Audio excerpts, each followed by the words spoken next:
Bismillahirrahmanirrahim. Zafar Saab, we really thank you for taking out from your precious schedule time to be available for this interview. My pleasure. This is the third in the series of interviews on ethical leadership, which Dr. Zahoor and we have been conducting. Our first interview was with Syed Babar Ali. Second was with Dr. Ishrat Hussain, and the third one is with me. Thank you very much. We just want to understand and map out the local role models of leadership with a specific attention to ethical and values-driven leadership. As all of us understand that in the Pakistani context, being ethical and being values-driven is rather daunting a task. So let's start from you in person, that Zafar Masud, who is in front of us today. What has shaped Zafar Masud in the past 40, 50 odd years? What has made you as a person that you are? Thank you very much, Doctor. Thank you very much, Dr. Zahoor. The topic that you've picked up, I think it's a very, very important topic, and that needed to be discussed in all our boardrooms. Unfortunately, this is not being covered the way it's supposed to be covered. But I'm more humbled and I'm more obliged with the fact that you have put me in a group which is really an epitome of ethical leadership example. So thank you very much for that. Dr. Saab, in my case, and I believe in everybody's case, the ethics piece comes from your upbringing as a child, from your family. And that is instilled in you when you are growing up. And I remember very distinctly how my, parents have been able to make sure that those ethical values are instilled in their children. My mother particularly, although there were many other things as well, but the most important one was the empathy factor. Understanding other people's problems and try and help them out. And I think that's the primary requirement of a leadership role, is to be empathetic and compassionate. Now I'll elaborate on it, because there is an extent to which you can be compassionate and empathetic in a corporate setting, but nevertheless that's the primary ingredient for a leadership role. The second one was the fact that they, through their own actions, have always made sure that our ethical values are never compromised. And then I was very lucky to be working with bosses in my early lives who have also had very high ethical standards. So, Masud Sab, can you narrate some specific instances of your childhood, especially from your family? I'll just share something with you, which is part of my book as well, by the way. It's very much there. It's quite an interesting story. So I remember very, and some things itch in your mind, in your head. You can't forget those things. When I was in FC college, and we came from a middle class background, where we had the air conditioner in all our in our house, in all our rooms, but because of the high electricity cost, we used to share one room. The three brothers and the parents used to sleep in the same room. And mind you, these are young. That's young couple who's sleeping with their kids. One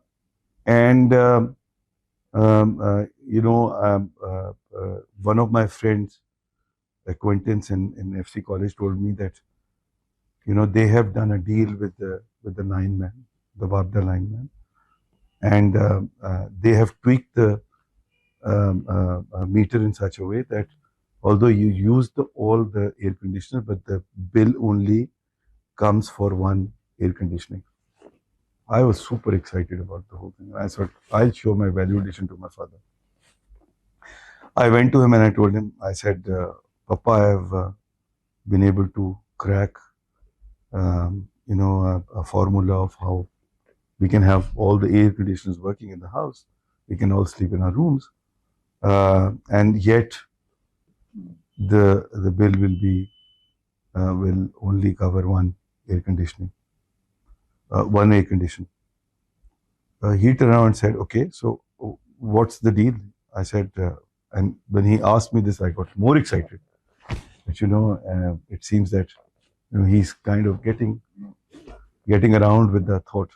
And he said, "What's the idea?" I said, "Well, the idea is that my friend who lives in the neighborhood, he'll hook me up with the lineman, and that lineman will then temper the bill and make sure that we'll be able to get away with it, and we'll pay something to him on the side." He just had a smirk on his face and turned around and told me, "I have an even better idea." And I go, "What's that?" He said, "You and I will go to Neela Gumbad and we buy a gun. And then you and I will go and rob a bank. I think that's a better deal. We get more money rather quickly, and this is what we must do. What you are coming up with is another way of robbing, is another way of stealing money." And this was the most, embarrassing moments in my life where I thought that, he's absolutely right. And that's how, and then that whole concept and idea died down immediately. But that's how he kind of make ourselves oriented with the thought of, leadership with ethics. No compromise on ethics ever. And I think this is where you develop your initial ethical values. I was very lucky to be part of the multinational setup right in the beginning, where by default, even if you try and do any tempering of the sorts, you are not allowed because the system is virtually foolproof. That's where it was further reinforced. And then in the overall family also, by the way, Dr. Mumtaz Syed Sahab, who's the management guru, managerial challenge in the third world, my taya and my uncle and my mentor as well. Mumtaz Syed Sahab was part of the public sector setup. My uncle, the younger uncle, my chacha, was part of the multinational setup as well. Both of them I saw in action and keeping the high standards of ethical values to, and this is, by the way, I'm talking about when the systems were very, very relaxed in the public sector setup. Now public sector is much more because of various regulator becoming more powerful, law enforcement agency becoming more active.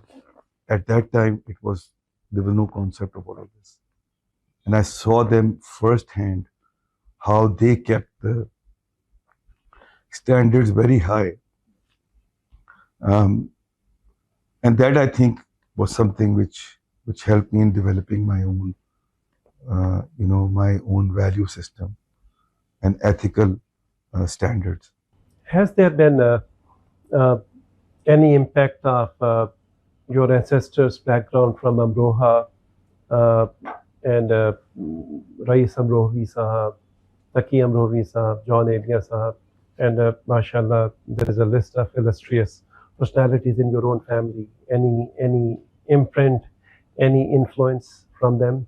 So I say this often, and I said that somewhere, I don't remember where, one of the talks, that while in the worldly sense they were very, very accomplished people, but for me, they were very good human beings. Their standards were so high in terms of empathy, in terms of ethical values, that to my mind, they're much more accomplished and successful people in that context than the worldly context as such.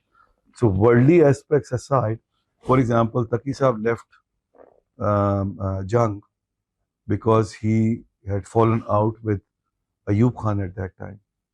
And this was the time when his daughter was getting married, again we are talking about a middle class household where the marriage is a big event and a lot of funding is necessary. He just walked away from Jung because the editorial there was intervention from the government on the editorial policy of the newspaper, and he said, I'm not going to take it, and I'm leaving it. And those are the stories um, and anecdotes which helped me shape up my own. I remember very clearly, although not in the ethics sense, but it's in a different sense, is also something which is very important. John Elias got the presidential award. He refused to go and accept it. He said that I will not receive that award because I don't think that I need to go and be recognized by somebody that I don't think is worthy of recognizing me, for that matter. Now, it's not directly in that ethical sense, squarely doesn't fall into this. But if you look at the flip side of this, taking a position, absolutely, yeah, exactly, against somebody who is very powerful, who could benefit him in many ways, he just refused to, bow down. Similar, Raisam Rovi Saab was murdered, and obviously there were some values that if he was too compliant, he would never would have confronted this situation. And so all of this actually were part and parcel of my learning in the initial days. After your graduation from IBA Karachi, I understand that you served the corporate sector for many years, and as an executive in the corporate sector in the multinational corporations. Did you make any decisions which made you comfortable, or which made you uncomfortable? Yeah. So, Dr. Saab, in my case, actually, it's 360 degree. So I started with a multinational bank, and then it's multiple jurisdictions as well. Worked in Pakistan, worked not based out of UAE, but yes, UAE was another hub, which when I was setting up my own business and setting up Dubai Islamabad from scratch, I was based there too. And then I actually worked in Africa too. So in multiple jurisdictions, but in multiple, in different forms of businesses. For example, started with multinational bank, then worked for a regional bank. I worked for as a regulator on the board of directors of the regulator. I set up my own business, ran it very successfully, spun it off. I'm still working in a public sector organization as an executive, and I've worked in the government setup too as a DG of the attached department of the government, which is very different from working in multinational in a SOE. So in that sense, I find myself very lucky to have worked around. And by the way, I've also worked for DFI. I set up Infrazam in Pakistan from scratch in Pakistan. I was a consultant there with Karandaz and Pitch, which is the UK-based FCDO company. So in that sense, I have kind of flavored all the different possible disciplines, the management structures for that matter. And that has given me various different situations just where I had to take certain decisions which perhaps were not very comforting, I would say. But Dr. Saab, I have always been very clear in my head that if something is not of my satisfaction, then I won't do it. And I should always be ready to walk away if something like that comes my way. I'll quote you 2 or 3 examples of that. So when in multinational, generally you do not face this kind of situation. So initial days in Citi, in American Express, in Dubai Islamic, and then Barclays, it was not as bigger a problem. But when I got into my own business, that's where I was um, um, I was put in a situation where there were certain difficult decisions need to be taken, and I made a call that I will not do it. And luckily, before that, I sold the business and moved on. But there was situation that if I had to continue with this, I would have to do something. For example, it was a power project, so taking the through the EPC arrangement, taking the kickback from the EPC operator as an upfront equity into the company. I was not willing to do it. Luckily, before the project would reach to that point, the company was sold and I didn't have to do it. If I had to do it, I would have quit the company very clearly. I went into, when I went to National Savings, the first day two forms came on my table. One form said that, you are entitled for a blue passport and you have to fill the form and you get the blue passport. And the other was to get from the cabinet division, get the Land Cruiser out for me as the DG of this organization. I refuse to take both of them because I think those are the hook for you to start compromising on the difficult decisions. Because I really don't see any reason why I need a blue passport because, the countries I want to go to, I have the visa. And this is where the containment comes through as well. And it comes from your upbringing. The other one, I had my own car. I brought that car in. Even on a slightly lighter note, my mother is a housewife, and Taki Saab's daughter, so she has no worldly thoughts whatsoever, ideas. One day I came to my house and she told me, "Are you really working for the government?" I said, "Yes." "Are you a grade 21 officer?" I said, "Yes." She said, "Why don't I see these green number plate cars here all the time?" Because in my various settings, I've seen that, somebody is working for the government. You have a fleet of cars there. I said, because I don't see a reason. Because you, and I told her this, because you made me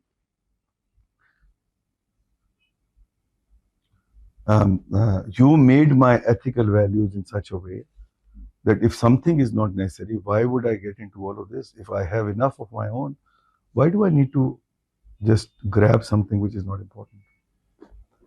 So that is something which was not easy. When I came to BOP also, many times I had to say no to people where, I kind of realized that my job is over. And I literally went with my resignation. It will at least happened 2 or 3 times. I don't want to get into the details of all of this because it's not appropriate. But it was happened at least 3-4 times that I remember now. So, in your career, there must have been situations which required you to make a very conscious decision on the professional side to go with X or go with Y. And the dilemma was that one was more aligned with what you believed in and the other relatively less. And of course, there are other people involved. So can you share with us some instances where it was a business-related call, but it was driven through or driven by primarily your value system? Very good question, Doctor. So first of all, you have to draw a line. Draw a line, and this is really your own line. I mean, it could be challenged by somebody else that is not the right line, but this is your line, whereby you decide that you will not cross this line because it will start compromising the fabric of your organization. So I drew a line on day one, and I said, this is the line I will never never cross, come what may. And many times, what has happened is that, I've been asked to do something which was asking for treading into the area where I don't want to go to because it's crossing my line. And I had to either find a solution which is acceptable for both the parties. In most of the cases, you have to be very creative about it. Otherwise, you just have to say no, knowing well that this could have repercussions on your personal career as well. And of course, in some cases, also the organization. Because the look, Doctor Saab, the point is that for your personal interest, you just throw the organization under the bus. Yeah, exactly. Yeah. So the only problem comes in when you are protecting your own organization, and this is where the line becomes important. One instant I would like to quote you, and this was one of the most prestigious positions in this country. I was tipped for that position.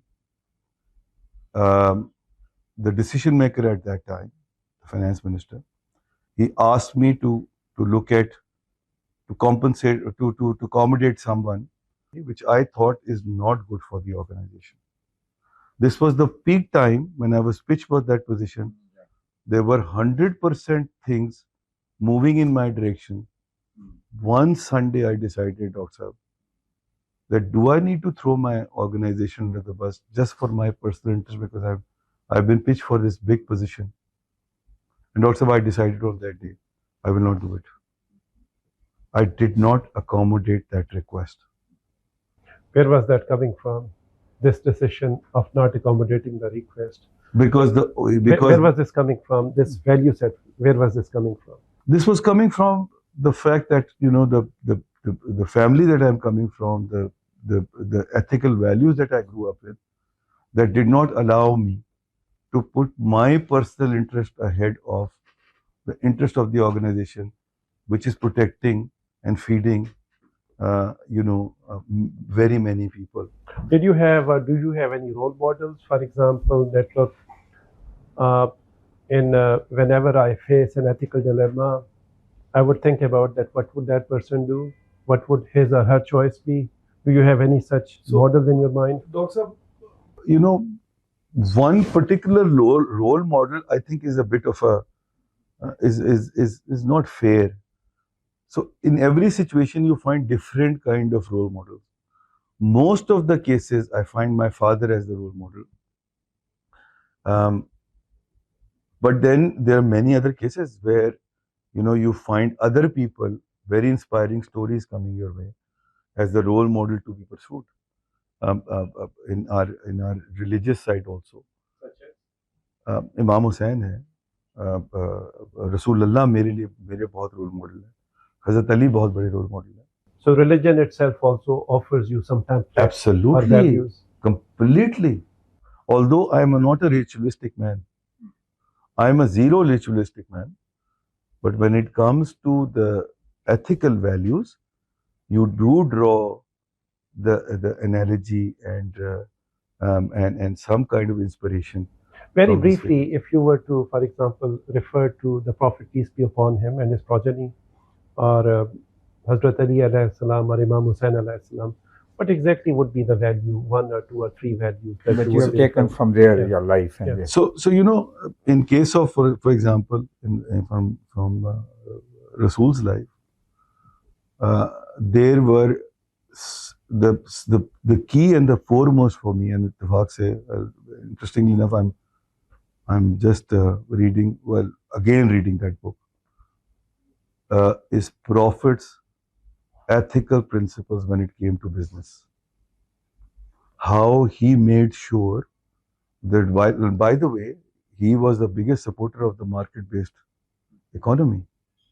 But he also made it a point that the consumer interest is not compromised. He also made it a point that his business principles are so high that people trust him with his eyes closed. To my mind, that's a huge thing. Same goes for Hazrat Ali, for example. Hazrat Ali's letter to Malik al-Ashtar, who was the governor of Egypt, in which he says that you have to make sure that you respect the businessman, because these are peace-loving people, and they have an element of greed too. So you need to manage that very well through a regulatory environment, but in a way that neither the seller nor the buyer are So suffering. these are principles being laid out centuries back. back. And these are, to my mind, Dr. Saab, there is some kind of misconception also that in Islam, perhaps the capitalism doesn't fit in. These are the principle of the market, the real market principles. And to my mind, these are the principal ethical values which are very important in life. And Imam Hussein? Imam Hussein was standing in front of the tyrant, not giving an. अब देखिए उनके लिए it was very easy for him to do a bath, to do the allegiance to him, to legitimize him for something he thought that he is not legitimized for, and could have moved away as a much wealthier and a comfortable man. He just had to compromise. He just had to agree. He didn't have to sacrifice 72 people of his family. He didn't have to sacrifice his own life. He just had to compromise on one aspect, that I'll give you the allegiance, and that's about it. I'll go and, do my own thing, make me comfortable, give me enough money. Well, he did not compromise. It may be said, for example, for somebody who is an agnostic person or somebody who doesn't believe in religious personalities, they would say that those were the ideal times and those were the ideal people and they took a stance. And but we have to be very practical, and we have to be, given that you work in a public sector bank, and of course you also face political and commercial pressures. So how do you ensure that those the values that you are drawing from those personalities, they remain relevant and practical? Let me just start with first clarifying one thing first. I'm that agnostic person, by the way. So I'm not looking them as a religious personalities. As an individual, you look. I'm looking them as an individual with their stories. Similar are the stories. For example, मेरा बड़ा favorite, one of my most favorite are Hazrat Isa. My most favorite are Socrates. Socrates, similar principles, where my Nana has written this book, which my cousin has translated, Sumera. It's Future of Civilization, in which he has compared, Sayyid Muhammad Taqi Sahab has compared Hussein with Sukrat and with Socrates and with Jesus. And I think all of them have their own things to offer. They're equally respectable for me, especially Socrates, so for me, these are not religious personalities. The difference between the three, by the way, and this is again ethical, to my mind, the difference, Taqi Sahab hasn't talked about it, but my Hussein's sacrifice is a little bigger than the others. Why? Because those two were the sacrifice of their own personalities. This is bigger because in front of him, his loved ones had gone very different, because I have kind of similar situation I have confronted with, where, if I would have gone, I wouldn't have known what my loved ones are suffering. But that suffering of the loved ones is a much bigger sacrifice, knowing well that you can still save them by giving away your principle. And this is why, but for me, Socrates and Jesus are also very important people. Zafar Sahab, in one's career, and you have led organizations, played key roles, there are always situations that when you look back, you feel that maybe I should have done things differently. So, not that you had compromised on this, but again, there's always those gray areas where you feel that maybe if I have to do it again, I would do it differently. Are there any such examples? Just to complete the response to the question of Dr. Jawad,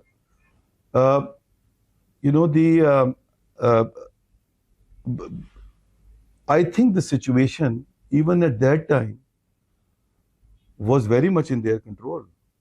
They could have compromised and given in to the tyranny and moved on.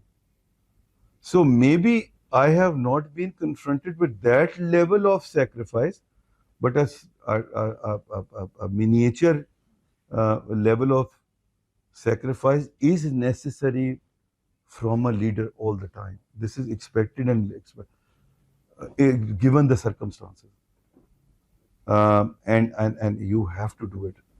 The strength that you get, Dr. Saab, is from these stories and these inspirations. And this is where these people become very important for me. There are many other people, by the way, that I could think of as I go along. But these are the immediate ones that I could think about, as somebody who gives you the strength to make the. If they could do this kind of sacrifice, why can't you do even a They become your reference point in terms of your own thought process. So coming to the other question, the situation that if you look back, can you narrate any examples where you feel that you could have been more successful or more effective? Yeah. Dr. Saab, one I just quoted to you.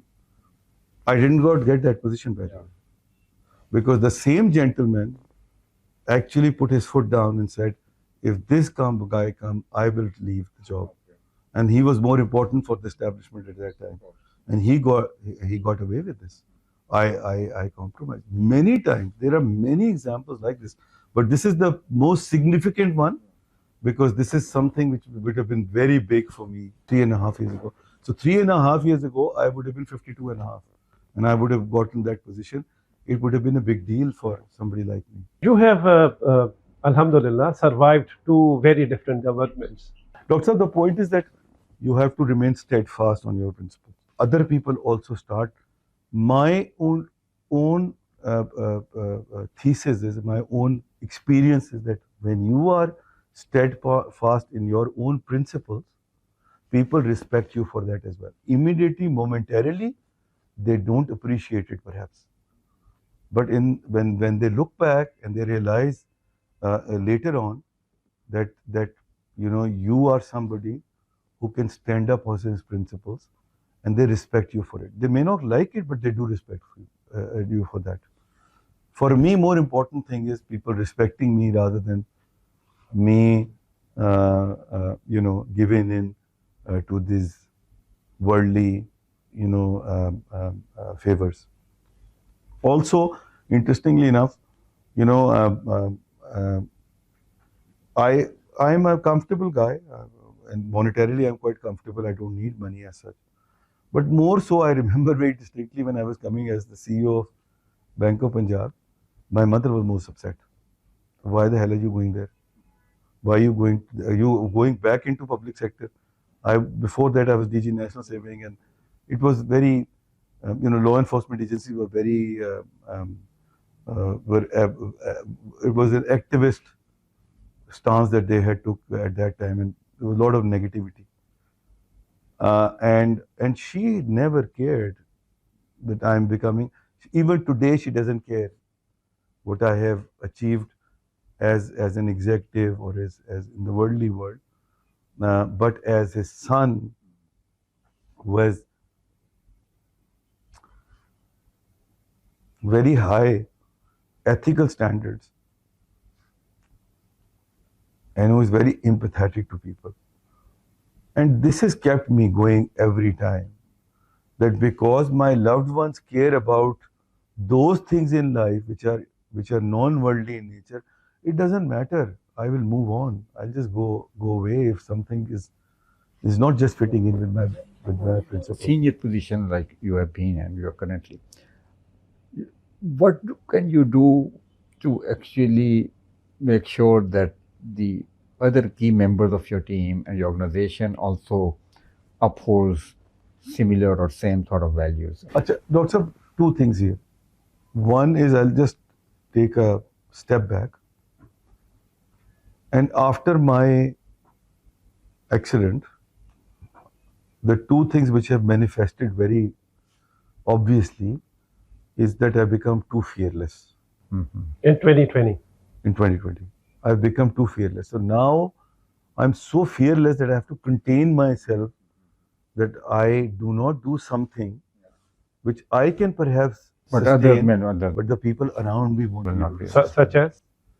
So for example, if I just confront somebody for something which is totally unnecessary but against my own wishes, which I can handle in slight in a more tactful manner, it's possible that I will be shown the door, and my people who will be imposed with somebody that they have to compromise on. I don't want to put them in that situation. So I have to make sure that I remain fearless. I'll speak what I have to speak, but I have to be tactful also, that I will only compromise on those things where it is really something earth shattering, not something which could be handled tactfully. The other thing is that I am in a hurry. I've realized that whatever you need to do in life, you have to do it now. Don't even wait for the second minute, because who knows whether you have the opportunity to do it or not. And those two things have kind of transformed my leadership role also instinctively. What has happened, Dr. Zahoor, that when you start practicing the ethical values at that level, irrespective of what your policy says, irrespective of what your sermon says to them in your town halls, it's your actions which start which influencing. drive them Okay. to do the right thing. And I find that to be the most effective way of putting yourself as an example to your peers and your subordinates to follow the right thing, the ethical path.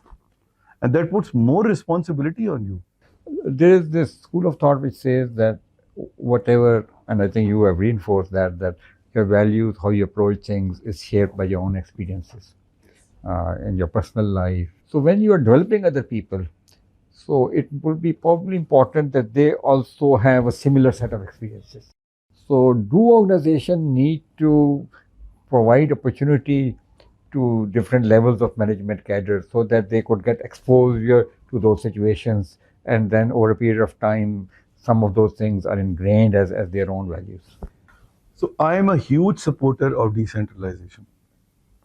I'm a huge supporter of giving empowerment to our people. You have to devise the system in such a way, and I'll give you quote you an example for it as well, whereby you empower your people to take the decision. You let them make mistakes or to some extent, but then if those mistakes are repeatedly done, then there is no room for it, and you should not shy away from taking difficult decisions. In a public sector organization, having a performance improvement plan is almost unheard of and the most difficult thing. We have gotten rid of 1,000 people in the last 3 years under performance improvement plan. Through a proper system and through a proper process. Yeah.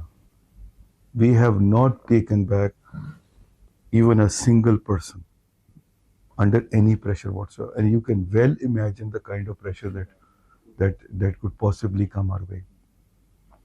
Now, this is when you start doing this, you make your people more empowered, you make them realize that this is important, and they then pursue the path the same way. It also becomes part of their own approach, their own thinking. Absolutely. Exactly. Then you have to do small little things. For example, I do not meet up with the customers much unless it's absolutely important and there is a big problem that I have to resolve.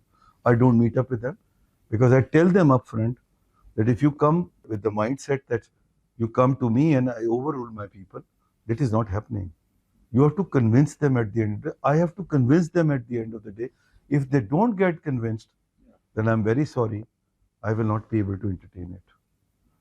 And you really have to practice and empower your people. That's how your people become more empowered as well. You throw them in the deep end and let them pick the decisions and be ready for them to make mistakes also, but to an extent where you have enough tolerance for it. Given that banking, which is your sector and your organization, is a business of trust. Completely. But at the same time, we also identify for our senior managers and branch managers and elsewhere some targets. So how do you ethically reconcile this, that this is a business of trust, but also there are performance targets and performance incentives? So, Dr. Saab, the message is very clear. No compromise on your ethical principles to meet your targets. If you meet your target by compromising on your ethical principles, you have no place in this organization. If you fall short of your targets but uphold your ethical principles, then you will be given the chance again. Can you give us some example? So many times, what has happened is that people have come to me and told me that we have to, for example, our there is a large deposit which is coming our way, but we have to make the finance manager of that organization happy or whatever of the sorts. Can we do it? I said, we don't need the deposit. Let it be. We will not compromise on this at all. Come what may, irrespective of how desperate we are. And you really have to practice it. If you do not put your foot down. These are the areas where what we say zero tolerance. Zero tolerance. Yeah. So zero tolerance on harassment. Zero tolerance. We fire people immediately if there is a harassment case against them, irrespective of where the pressure is coming from, to let it go. One incident that happened in our organization, there was a lady who was our employee, and there's a gentleman who was our employee as well. They had some problems, and the gentleman manhandled her outside the bank, but it was captured in a video. The complaint come to us and told us that this gentleman has mishandled the lady. The lady filed a complaint, and that has to be investigated. When I saw that video, I said, nothing doing. They put so much pressure on the lady. That guy was very influential. He put so much pressure on the lady that she withdrew her application and said, there is no problem, the compromise is done. I got a call from somebody very, very influential asking me, now that this happened, let it go. I said, this will not happen. While I am the CEO of the organization, I have seen the video myself. This is not acceptable to me. And we will not let it go. The gentleman had to leave the organization. So there is certain, you have to show it by example that there is no tolerance for such things. Even if your performance is slightly, not up to the mark, then your rating will be down. But you still be part of the organization. You have another chance to do better. So when you are recruiting people, I mean, this brings me to this thing. So you have a certain set of things that you like everybody to follow. And it's very difficult to assess whether a person will be willing to live. So is there any aspect of how you select people where this is factored in? So Dr. Saab, to be honest with you, 2-3 things matter to me a lot. Interview per se give you a very less insight into the individual. Although you can still figure out with the body language, you can get some sense, that what kind of mindset that gentleman or lady has. But then the family background matters a lot. What kind of family background he's coming from. What sort of values the person has lived through. Yeah. Absolutely. And then another thing that's very important is the fact that you must get some kind of check from his colleagues, whether he's references, whether he is or she has been behaving, how they have been behaving in different environments. Albeit a fresh graduate from the school, how has been she or he has been behaving in the school as well. And the third one is that you have to make sure that when they come into the system, you do test them. You do make sure that you will be able to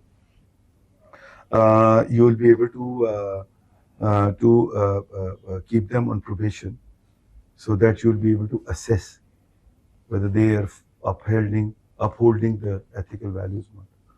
There are various other ways as well. We, by the way, also do psychometric analysis. At the time of recruitment? Yes. To figure out, what is their mindset. By the way, we've introduced psychometric assessment in our lending portfolio also in agriculture and SME. Okay, that's interesting. Yeah. Because we believe that it's very important. If your mindset is not right, then you will not be all able the to deliver. inclinations you need to pick up. And In terms of, once again, the ethical conduct and values and practices of employees and senior management at the Bank of Punjab, there is one view that legal compliance and compliance with the regulators' requirement, that is enough. And there is another view that legal compliance is the minimum which any organization should do. Do you have any view on this? Do you have any examples? Zero. You have to obviously abide by the rules of the game, but I give zero weightage to them. In UK, there is no written constitution. It is the culture of the organization and norms that you set up becomes more important. There is an extent to which you can control the mindset of people, the ethical values of people through the regulation. It is the culture of the organization. It is your own actions and your senior management actions which drive those ethical values. Can you give us some example where regulators' requirement was somewhere here, but the bank and your requirement was somewhere here? So, for example, many cases, gift policy. There is no per se a gift policy by the regulator. At least I am not aware of it. But we have set a gift policy in our organization where any gift beyond 15,000 rupees has to be surrendered to the HR. And I started myself. Most of the gifts that come my way are beyond 15,000 rupees. And we kept the limit at 15,000 on purpose as well. And we introduced that ourselves, that we have to make sure that, for example, although there is no requirement of declaring your personal shareholding, I do that voluntarily to my board every quarter. What my share, although I don't play in the shares, but I have given it to somebody to manage the shares, a company to manage the shares on my behalf. Whatever my portfolio is, I declare that every quarter to my board. There is no legal requirement. Is it also your requirement from your colleagues and team members? So, because it's not a legal requirement, I don't impose them on them because I am doing it myself. I expect them to do the same. You have implemented the 15,000 rupees policy. That I've done it. Because that is something which I think could compromise in a big way the decision making process down the line. And that is something which, so 15,000 actually coming from somebody at the very initial level receiving the gifts as well. But the shareholding perhaps is more relevant to myself and my direct reports and all. The interesting thing is, Dr. Saab, that what I've witnessed is that my senior people also started making a submission of it to the HR. That's nice. They're following a role model then. Some people don't do it. Now, something to do with your book, the Seat 1C, about your book. You, of course, underwent a major crash in 2020. So Zafar Masud before Seat 1C and after 1C, what's the single major difference that you see in two Zafar Masud? So two things that I mentioned to you earlier: fearless, more impatient, trying to do totally impatient. I have always been very impatient, by the way, but super impatient now. And a reinforcement of certain earlier principles, which were tentative perhaps. For example, the element of empathy. For example, the most important thing in life is the relationship with people. Where is this coming from? This is coming from the fact that when my crash happened and I was crying for help, the people who came and rescued me, they did not know that they were rescuing who they were rescuing. My position My money Didn't matter there. didn't matter at that time. It was the goodness of other people, and the goodness of other people comes through, Dr. Saab, when you show goodness to other people as well. This is what my thesis. And when they rescued me, they could not go back, because if they wouldn't have pulled me out of that wreckage, I would have met the same fate, because there was a fire there, and during the process of rescuing me, they could have suffered also, because the fire would have erupted then. But putting their own lives in danger just to save somebody's life is one lesson, is the goodness of people. When I went to the hospital, I met so many people there, Doctor, who just came to see me as out of their goodness. There were no ulterior motives. So that was reinforced, that it's the empathy, it's the goodness of people, it's your relationship with people that matters. Because, after my crash, for few hours, I wasn't sure whether I was alive, and other people were not sure whether I was alive as well. So this is a time period where, I could have imagined that if I would have gone, how would have people reacted about me? And that at that time I realized that it was the relationship, my relationship with the individual people, that was more important than anything. So I think maybe one infer that this whole experience has made you being more positive about things rather than worrying more negatively. I have always been somebody who was very positive about things. My grandfather Taki Saab always used to say that, always see glass half full. That is something also ingrained in my head, and that is something, that's the way I always looked at things. Dr. Saab, in the same discussion, let me just share another story with you. When I was in National Savings, I had made a campaign to convert this from a department into a corporation. And I had prepared everything for it. It had supposed to go to but unfortunately it fell between the cracks. But at that time, when my contract came up for renewal in August, in June, the protest started against me, because I had gotten rid of almost 300 people who were on a contract then, and I engaged I got the money from FCDO and USAID and used them to help us in digitizing the thing. So digitizing per se was a problem. Getting rid of people who were not delivering was a problem. And third was to convert the organization into a corporation, where the reward, risk and reward, will become more important for the organization, and the customer service will become more important. Obviously, there were protests against me. There was a union which was very active. They held protest rights outside my office. I had very strained relationship with them.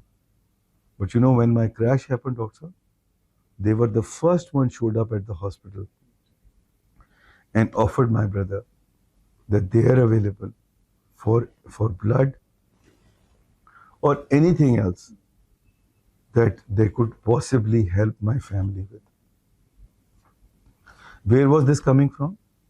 Because they realized that I was on the right. Although this may be something which they did not see at that time, but they knew in a heart and heart, or there was another agenda they were following. But in their heart and heart, they knew that I was doing the right thing. And they were there because they respected me for doing the right thing. I remember that when this 2020 crash took place, the next day I read an interview of your father, Munawar Saeed Sahab. He said that he had offered Zohran prayer, and after Zohran prayer, he was reciting Dua Tawassul, Jummah prayer, and he was reciting perhaps Dua Tawassul. That's correct. And so his understanding was, as a practicing Muslim, that there was a connection. That was the time when you were being saved. I just want to ask a provocative question, that you are a non-ritualistic, you describe yourself. but the values are coming from the same people, including your parents, and also at least 3 of the 4 personalities that you identified. They are people of religion. So how does it reconcile that these values are coming from people of religion, but you yourself do not really see this as coming from religion? So, Dr. Saab, all of them never impose their religious thoughts and principles on us, on the next generation. And they always made sure that the essence of religion is not lost out in the process. So while my Nana's side, Taki Sahib, they were not ritualistic at all. My father is very ritualistic, my mother is very ritualistic, but they never imposed them on those rituals on us. Like Rafiddin. So there is no compulsion in it. But No, they, no. but they emphasize the real spirit and the values part. Right? The value part, there is no compromise on. And they always made it a point that, while they're following the rituals, they never compromise on those values because of the rituals. But because they're following the rituals, therefore, those things are not more important. And I think they've been able to successfully instill those values in us. And this is why they're satisfied people. They never insisted on us to pursue the ritualistic piece, because they see that, the values they wanted to instill in us through those ritualistic actions, they have been able to successfully do it. We would be utilizing this interview, this video clip, or parts of the video clip, in our executive education at LUMS and also at the South Asian Academy of Management. Do you have any message for our participants in terms of do's and don'ts? So, for example, many of our MBA students, they would be relatively fresh when they go into the industry. And some of them, not the majority, hopefully, they have this idea that in order to be successful, sometimes they have to engage in shortcuts, and sometimes they have to put the ethics on the side burner. Do you have any suggestions for them? Any tips, any do's and don'ts? So, Dr. Saab, one thing is to say what is required to be said. So the answer is very clear. Of course not. But that story doesn't finish here. I have to now make this more cogent for them why it is not important. First of all, the shortcuts come back and hound you one way or the other. They may temporarily give you some kind of respite, but you are a people, you are the professionals for a long game. When you look yourself into the long-term perspective, then these short-term gains will become immaterial. Always look at things in a long-term context, because you are a long-term player. Even if you become the CEO of the organization, this is not the end of the world. This is actually the beginning of the world. And you need to prove yourself. There are many CEOs who come and go. You have to be a different CEO from the others. And for that different CEO, your process of development and delivery will never stop. So you have to look at long-term things, then short-term gains will not become important. Secondly, and this has happened to me many times, it's happened to me now also, what is due for you comes your way one way or the other. You just have to be steadfast in your principles. Things will come your way. It may take some detour. It may take a longer time, but it does come your way what you deserve. What you deserve, and I'm not talking about in a spiritual sense, I'm talking about in a practical sense. The opportunity will come your way. It may come a little later. So please don't get impatient. Do not think that it's the end of the world if your appraisal is being... take it in a stride. If you haven't got excellent in your appraisal, you're very good, it's fine really.